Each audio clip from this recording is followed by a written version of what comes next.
Bonjour à tous, c'est Marie-Liesse. Aujourd'hui, notre sélection est un article de The Week qui revient sur l'opération de sabotage des beepers et des talkie-walkies du Hezbollah par le Mossad, l'agence israélienne de renseignement, en septembre dernier.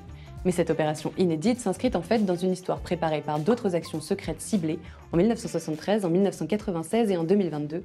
Je vous résume ça en 2 minutes. C'est parti.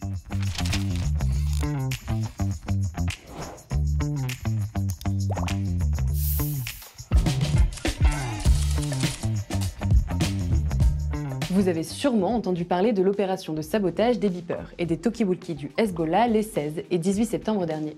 Mais le Mossad n'en est pas à son coup d'essai. Il y a eu d'abord en décembre 1973 l'assassinat de Mahmoud Hamshari, représentant de l'Organisation de libération de la Palestine, l'OLP, à Paris. Un agent israélien se fait passer pour un journaliste pour l'interviewer chez lui et examiner le téléphone fixe du domicile. Quelques jours plus tard, alors que Hamshari s'absente de son domicile, une équipe du Mossad place des explosifs dans l'appareil. Le lendemain, un agent passe un appel sur le fixe depuis une cabine téléphonique et attend la confirmation d'identité de la cible. Le reste de l'équipe, garée en bas de l'immeuble, active la bombe et le téléphone explose. Il y a ensuite, 24 ans plus tard en 1996, l'assassinat de Yahya Ayash, surnommé l'ingénieur du Hamas, piégé par son téléphone mobile.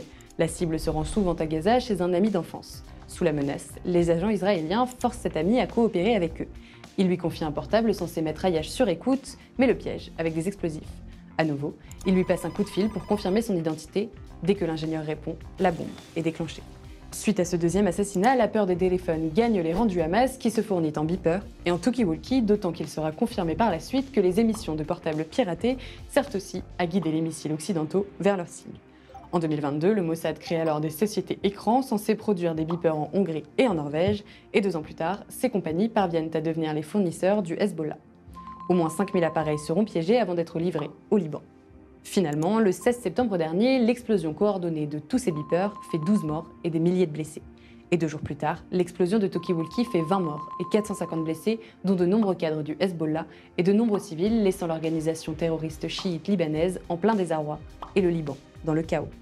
Au-delà de la performance technique et de l'impression d'être parfois dans un film de James Bond, cette opération inédite pose bien sûr beaucoup de questions liées à l'horreur de la guerre, aux victimes civiles et à toutes les questions éthiques qu'elle suscite, au cœur d'un Orient toujours très compliqué. Pour en savoir plus et échanger sur ce thème, retrouvez-nous sur Internet et les réseaux sociaux.